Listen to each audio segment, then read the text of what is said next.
अस्सलाम वालेकुम दोस्तों, welcome back to our channel find Urdu.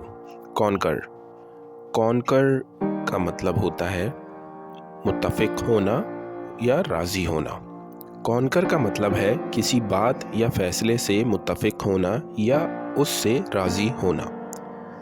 जब आप किसी के कहने या किसी फ़ैसले के साथ पूरी तरह से एहतजाज या इनकार के बग़ैर सहमत होते हैं तो आप कह सकते हैं कि आप कॉन्कर करते हैं। ये लफ्ज़ अक्सर डिस्कशंस, मीटिंग्स या डिबेट्स में इस्तेमाल होता है जब लोग किसी फ़ैसले पर इख्तिलाफ़ नहीं करते और उसे अपनाते हैं। मिसाल के तौर पर, अगर एक टीम लीडर कोई फ़ैसला करता है और टीम मेंबर्स उस फ़ैसले से पूरी तरह मुत्तफ़िक होते हैं तो कहा जाता है कि सब टीम मेंबर्स कॉन्कर करते हैं।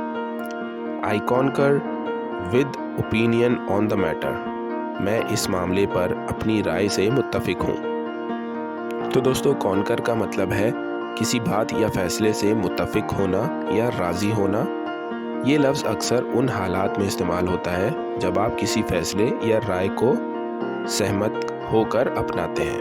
उम्मीद है अब आपको कॉन्कर का मतलब समझ में आ गया होगा। मिलते हैं नेक्स्ट वीडियो में। शुक्रिया।